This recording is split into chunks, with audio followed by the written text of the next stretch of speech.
দাদাবাবু, আপনার চা।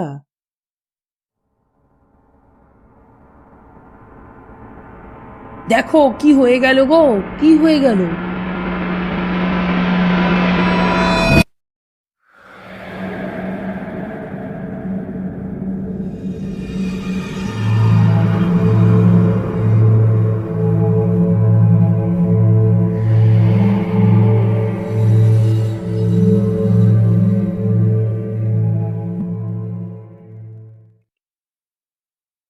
ঘটনার আকস্মিকতায় একেবারে পাথর হয়ে গেল মালিনী।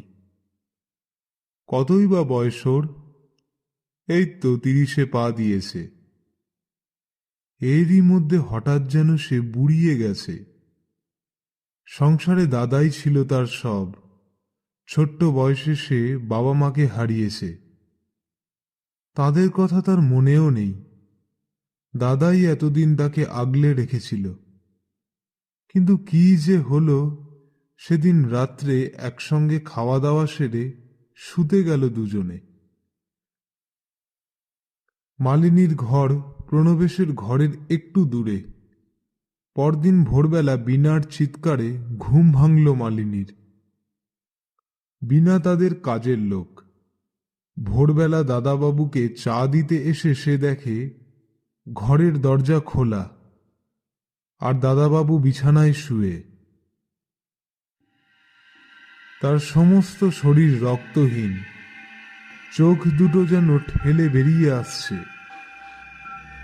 ডাক্তার এলো, থানা পুলিশ হলো, সবশেষে পোস্টমর্টেম রিপোর্ট পড়ে চমকে গেল মালিনী।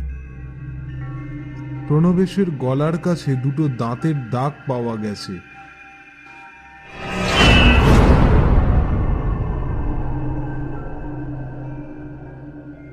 কেউ যেন ওই দুটো ক্ষত দিয়ে শরীরের সমস্ত রক্ত টেনে নিয়েছে। মালিনীর ধারণা তাদের বিরাট সম্পত্তির লোভে কেউ দাদাকে হত্যা করেছে। এবার তার পালা, কেননা তারা দুজন ছাড়া আর তো কেউ নেই এই সম্পত্তি ভোগ করার। ভাই বোনে কেউই বিয়ে করেনি। ঠিক করেছিল তাদের মৃত্যুর পর সব দান করে যাবে ভালো কাজে। কি করেই বা জানবে মালিনী এমন পরিস্থিতির মুখোমুখি হতে হবে? ঠিক এই মুহূর্তে তার একজন অভিভাবক থাকলে ভালো হতো। মনে পড়ল কৌশিকের কথা। দাদা কয়েক মাস আগে একদিন হঠাৎ একটি ছেলেকে নিয়ে বাড়ি ঢুকল। বলল, দেখ মালিনী, নিচের ঘরটা তো খালি থাকে, একটা লোক থাকলে ভালো হয়। এই ছেলেটির নাম কৌশিক, চন্দননগরে থাকত, এখানে চাকরি নিয়ে এসেছে। এদিককার কিছুই ওর তেমন জানা নেই। তাই বলছি কিছুদিনের জন্য পেইং গেস্ট হিসেবে ও নিচের ঘরটাতে থাকুক। অবশ্য ওকে খেতে দিতে হবে না। ওর চাকরিটা বড়ই অদ্ভুত। নাইট ডিউটি, সারাদিনও ঘুমোবে, রাত্রিরে বেরোবে, আবার ভোরবেলা ফিরে আসবে। কোনো ঝামেলা নেই। দাদার কাণ্ড দেখে খুব রাগ হলো মালিনীর। কোথাকার কে তাকে দুম করে বাড়িতে এনে তুলল দাদা? এ তো রীতিমতো বাড়াবাড়ি। কৌশিকের সামনে আর কিছু বলল না সে।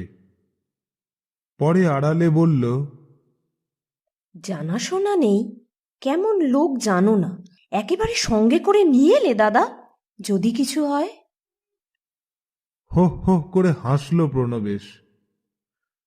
হো হো হো, কি হবে? চুরি, ডাকাতি, মারপিট, দাঙ্গা করবে? আরে বাবা, ছেলেটাকে দেখেই এনেছি আমি। বাঙালি খ্রিস্টান। বাড়ির সামনে রাস্তায় বসেছিল, দেখে মায়া হলো, বুঝলি? যাকগে, তোর যদি পছন্দ না হয় চলে যেতেই বলবো। ক্ষুণ্ণ হলো মালিনী, বলল, আমি কি তাই বলেছি দাদা? সান্ত্বনা দিয়ে প্রণবেশ বলল, আমি জানতুম রে, তুই কখনোই আমার কাজের বিরুদ্ধে যাবি না। এখন মালিনীর মনে হচ্ছে বিরুদ্ধে গেলেই বোধহয় ভালো ছিল। কেননা কৌশিককে সে কিছুতেই সন্দেহের তালিকা থেকে বাদ দিতে পারেনি। কৌশিক হয়তো তারই বয়সী, কিন্তু এমন ধরনের চাকরি সে জীবনে দেখেনি। সারা রাত ওর কিসের ডিউটি? ভাবতে ভাবতে মালিনী দাদার ঘরে ঢুকল। সন্ধ্যা হয় হয়। অল্প পাওয়ারের আলো জেলে ও তাকালো দাদার খাটের ধারে দেওয়ালে টাঙানো বিরাট আয়নাটার দিকে। সঙ্গে সঙ্গে চমকে উঠে খাটটাকে ধরে ফেলল মালিনী। সেই আলো আঁধারে আয়নার গায়ে ফুটে উঠতে লাগলো একটা ছায়া।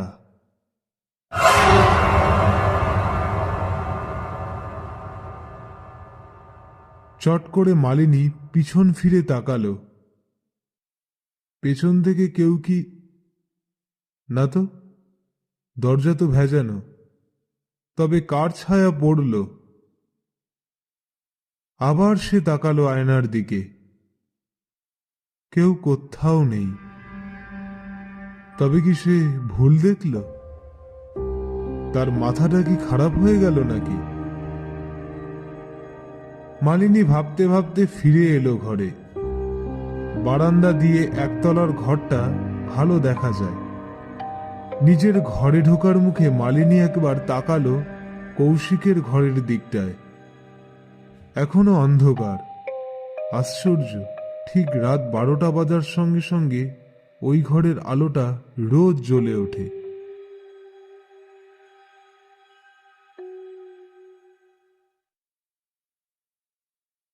পরদিন সন্ধেবেলা মালিনী দাদার কথাই ভাবছিল ওর ভবিষ্যতের কথা। ও মনে মনে বলল,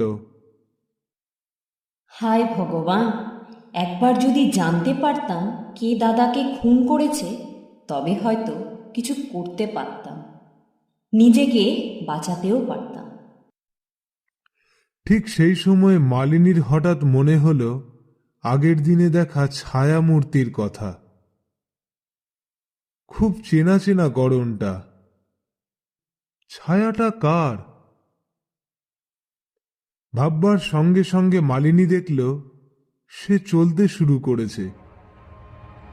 ঘর পেরিয়ে, বারান্দা পেরিয়ে ওকে কে যেন টানতে টানতে নিয়ে চলল প্রণবেশের ঘরের দিকে। ঘরের আলোটা জ্বালাতেই সেটা দপ করে নিভে গেল। লোডশেডিং। সূর্য অস্ত গেছে। অন্ধকার বেশ জাঁকিয়ে পড়েছে। বিনার নাম ধরে চেঁচিয়ে ডাকল মালিনী। বিনা, ওই বিনা, বিনা, এই বিনা। কারোর সাড়া পেল না। কোথায় যে যায় সব? নিজের মনেই গজগজ করতে করতে বেরিয়ে গেল মালিনী। কোথায় যে গেল বিনাটা, কাউকেই প্রয়োজনে খুঁজে পাওয়া যায় না। আশ্চর্য, তার নিজের বাড়ি, অথচ ঘরের দরজা খুঁজে পাচ্ছে না কেন? হাতড়াতে হাতড়াতে ওর হাতে কি একটা নরম মতো ঠেকল। কে কে ওখানে? চিৎকার করে উঠল মালিনী। বরফের মতো ঠান্ডা একটা মানুষের দেহ বলে মনে হলো। মালিনী আবার চিৎকার করে ডাকতে লাগলো বিনাকে। বিনা, এই বিনা। ঠিক সেই মুহূর্তে আলোটা ফের জ্বলে উঠল। মালিনী দেখল কৌশিক দরজার কাছে দাঁড়িয়ে। চমকে উঠল মালিনী।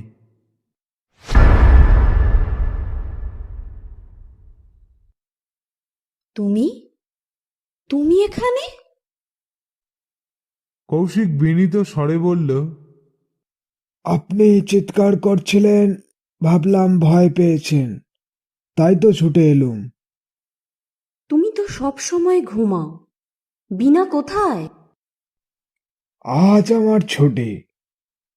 আপনার যদি দরকার থাকে আমি থাকতে পারি। কৌশিকের চোখ দুটো কেমন যেন। মালিনীর ভালো লাগলো না। বলল, না, তুমি যাও, আমি ঠিক আছি। কৌশিক চলে যেতে মালিনী ভাবতে লাগলো যদি সত্যিই কৌশিকের গায়ে হাত পড়ে থাকে তবে তার গা এত ঠান্ডা কেন? কি মনে হতে দরজায় খিল তুলে দিল মালিনী। তারপর তাকালো আবার আয়নার দিকে। একটা ভয় মেশানো প্রচন্ড কৌতূহল তাকে পেয়ে বসল। ওই ছায়ামূর্তি কার? কেনই বা আয়না এসে দেখেছে ছায়ামূর্তিটা ছুটে আসছে তার দিকে? সে যদি সত্যিই মৃত্যুদূত হয় তবে কি সে তার মুখ দেখতে চায়? হঠাৎ সে একটা কাণ্ড করল। দাদার আলমারি থেকে ভগবদ গীতাটা বার করল, চেপে ধরল সেটা বুকের ওপর। তারপর আয়নার দিকে তাকিয়ে বলে উঠল, দাদা, আমি বুঝতে পেরেছি আয়নার মধ্যে যাকে তুমি দেখাতে চাইছো সে আমাকে হত্যা করতে চায়। তোমাকেও সে হত্যা করেছে। আমি তার মুখ দেখতে চাই, তুমি দেখাও। বুকের ওপর গীতা। মালিনীর হঠাৎ আত্মবিশ্বাস দৃঢ় হল। গীতা থাকায় কেউ তার কোনো ক্ষতি করতে পারবে না। সে আবার চাপা গলায় বলে ওঠে, দাদা, তুমি দেখাও কে তোমাকে হত্যা করেছে। আয়নায় ছায়ামূর্তিটা আস্তে আস্তে পরিষ্কার হতে লাগল।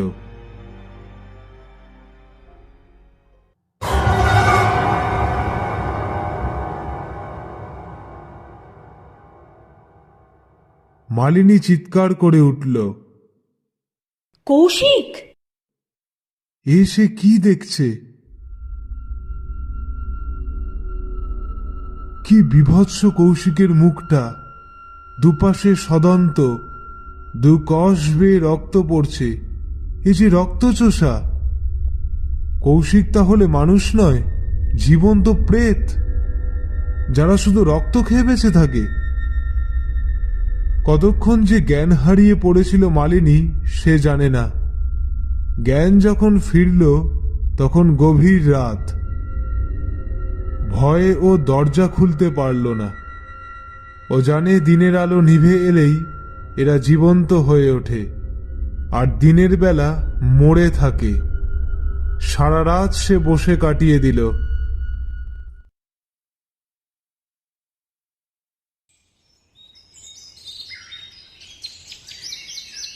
পরদিন ভোর হতেই সে চুপি চুপি বেরিয়ে পড়ল ওর প্রিয় বান্ধবী বিপাশার বাড়ি।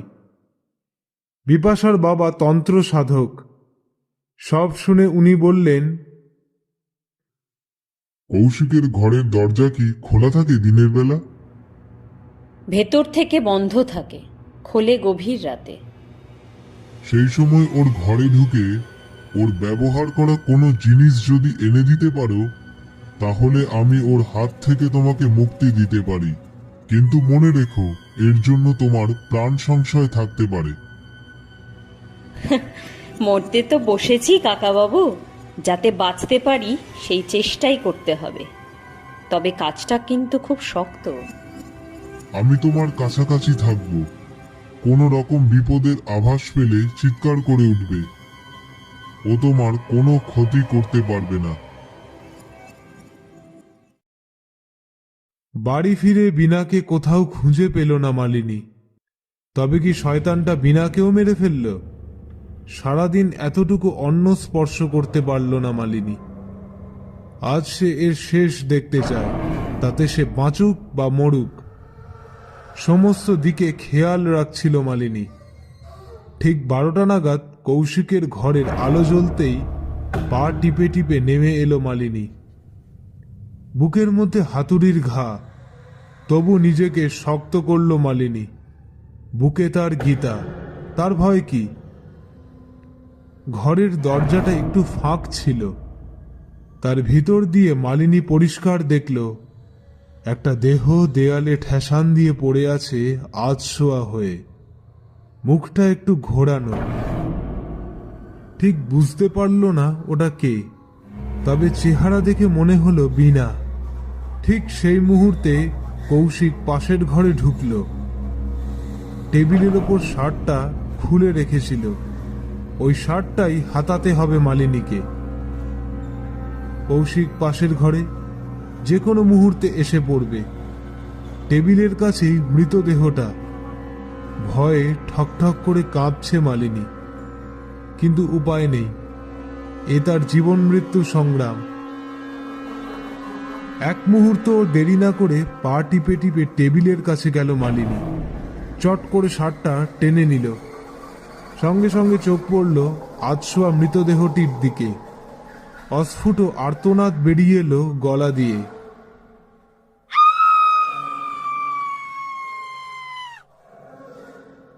বিনা মৃত, কিন্তু জীবন্ত।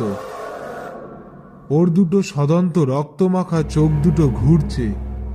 মালিনীকে দেখে উঠে বসল বিনা। দু হাত বাড়িয়ে চেপে ধরতে গেল ওর শাড়ির আঁচলটা। ছিটকে ঘর থেকে পালিয়ে এলো মালিনী। দেখল কৌশিক দরজা দিয়ে ঘরে ঢুকছে। এক মুহূর্ত দেরি না করে মালিনী ছুটতে লাগলো বাড়ির দরজা খুলে রাস্তা দিয়ে।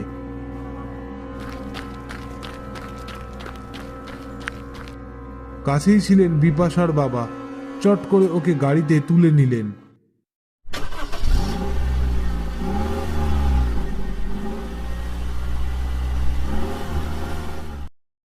বাড়ি থেকে বেশ কিছু দূরে ঘন জঙ্গল।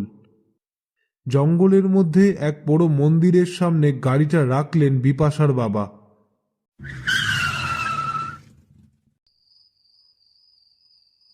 তার পরনে ছিল লাল চেলি, কপালে সিঁদুরের তিলক, গলায় রুদ্রাক্ষ। মালিনীকে বললেন, এসো তাড়াতাড়ি।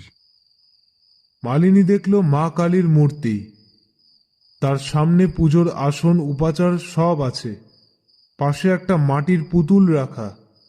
পুতুলটা প্রায় 1 হাত লম্বা। বিপাশার বাবা মালিনীর হাত থেকে কৌশিকের ব্যবহৃত শার্টটা নিয়ে তাড়াতাড়ি পুতুলটার গায়ে পরিয়ে দিলেন। তারপর আসনে বসে মন্ত্র পড়তে লাগলেন।